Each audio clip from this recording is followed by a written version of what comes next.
That's the nonsense. And the last part is support.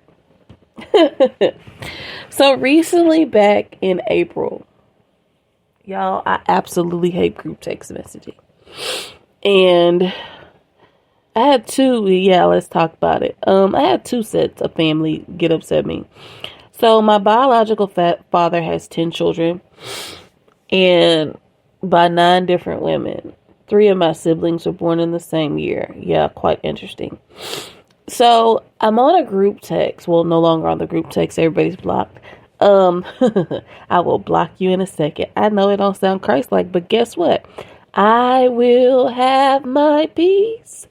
But anywho, there's 8 of us on this group text. So at one point they got upset with me because our youngest sister we haven't had contact with, but we have another sister that's a little older than me, and they're like, well, why don't you want her on the group text? Like, when can we add her? And I was like, first of all, y'all attacking me when y'all didn't want her on in the first place. Excuse me if my nose starts sounding all sinusy. Gotta love the summer sinus. So anyways, they're pitching a fit. I was like, if you want to create a different group text with her in it, I'm completely okay with that. We don't text that often anyway. So, and my family, my maternal family has WhatsApp. So we're supposed to message there, the pictures, whatever, put everything there. But it's only a handful of us that have continued to use it. So anyways, I get a random text in April. And the text is saying that my cousin is getting out of prison. They're having some family gathering that weekend. He wants to see family, blah, blah, blah, blah, blah. And it's about 15, 20 people in this group text message. Now, I'm already upset that you sent me a group text message, but I don't say nothing. I said, hey, just let it roll off your back. Don't say nothing. Don't create any friction because they're going to be saying, oh, she's acting like she's being the brat that she's always been. So I don't say anything. One of my older cousins comments and says, not to be mean, y'all, but can you please take me out of the group chat? The group text. Now that he said it, I feel free to say, hey, yeah, I feel the same way. And I'm like, yeah, I'm with him. Please remove me from the group text. His brother follows up and says, ooh, we supposed to be family. Y'all petty. Now, I ain't go left the first time when y'all send me a group text and I've clearly asked y'all not to group text me. And especially because this group text had more than just family in it. But I'm not going to go into all the tea on that.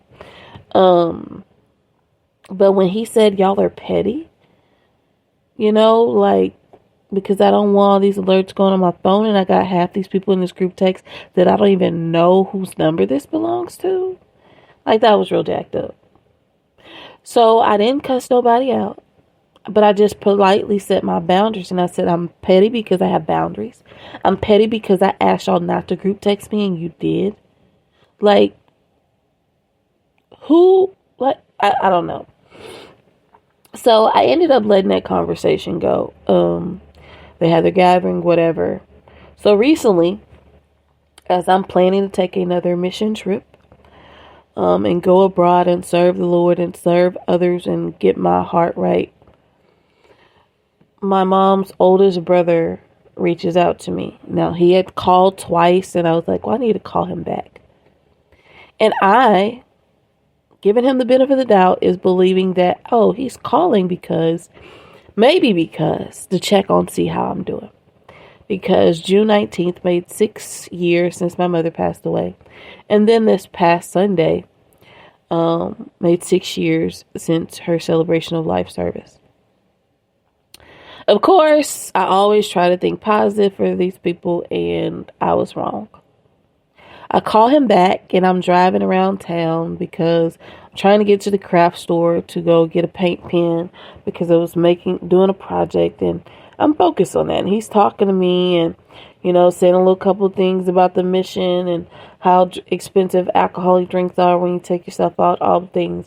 And he says, but I want to have a conversation with you later, just me and you one-on-one. And I'm thinking, we're talking right now. what is he talking about?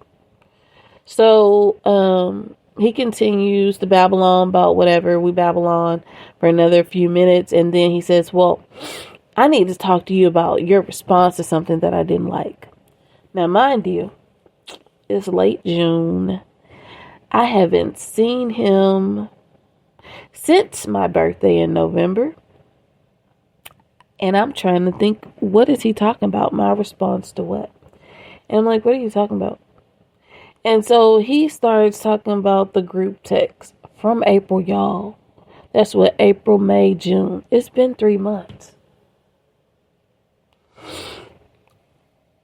And that he didn't like my response and says, well, family tries to support you and people want to be there for you. But when you make responses like that, and at this point, I done just about tuned you out because you didn't really ask how I was doing. You didn't think about the anniversary of my mother passing. You didn't think about my emotional state, and that you have the audacity to even hold on to something at your age for 3 months that I let go that day. But what really got me was when I said I didn't even start the conversation going in a negative direction. And I explained that to him. And his comment was, you're the one that goes to church. You're supposed to be the Christian. You should act better. I go to church because I need to do better. I seek Christ daily because I need to do better. I never say I'm a Christian so therefore I'm better than somebody else. I don't care what faith my family serves. Everybody should be striving to do better. That shouldn't be thrown on me. So I hung up, and I know some people will disagree, but I hung up on that conversation. And I have no intent on talking to him again. I have no intent on battling with somebody about the dumbest drama when people are dropping dead daily. I have no intent on addressing and sacrificing my time over foolishness. It's just foolishness. So my empty cup,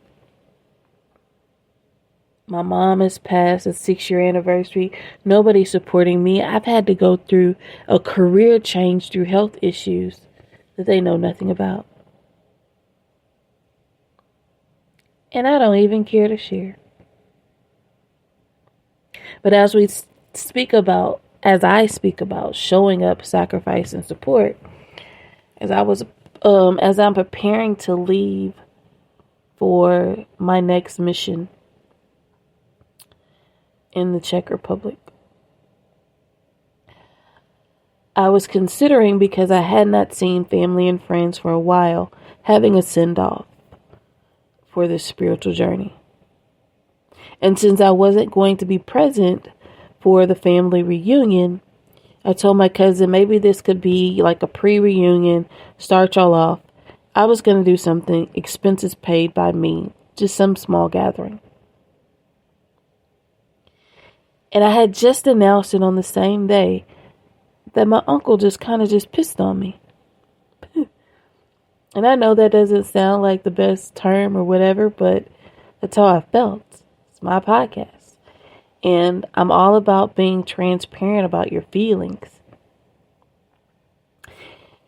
And so that day I was like, oh, well, it's canceled. I'm not doing this send-off. I'm not doing this with family. But at the end of the day, if I want to celebrate me, if I want to allow those that authentically care about me to show up and support and pray for me in this journey. Because missionary work can be dangerous at times. Traveling alone, getting on a plane can be dangerous at times. But I say all this to say, stop placing expectations on people just because they're family. Stop expecting people to show up for you and sacrifice and support you just because y'all share the same blood or DNA. That's not fair. And the very next day, after I had this situation with the group text, it was like the attack of the group text. My siblings, they started texting, and I was, and I have one sibling that's texting another when they could just like text each other one-on-one. And I was just kind of over it. I was just like, please remove me from this group text. And my sister says, well, I can only add people. I can't remove people. So I was like, well, y'all can, and they were like, oh, well, now we can add the other sisters and she doesn't want to be a part of us. Fine, you're not hurting my feelings. But I had to block some siblings because they insisted on communicating in this group text that they were doing, knowing that I've asked them not to do that. Very insensitive, very disrespectful of boundaries, but I've moved on. Stop taking crap because you're taught that blood is thicker than water. Because guess what? You keep pouring out, and dealing with people's stuff, then you're empty. Or you keep filling your cup with people's stuff, and there's no room for God. There's no room for what you need for yourself. And then just full of a bunch of junk. And most importantly, learn to love people from a distance, because you deserve to be happy, at peace, and whole. I mean, we all want to do right by people, but sometimes the best thing you can do from people is just let them live their life, let them be where they're at, because you can't change anybody. Only God can change people. I am Everett Maxine. I want to thank you for listening to The Absence of Her podcast. Please like, follow, and most importantly, share, so others will know they are not alone.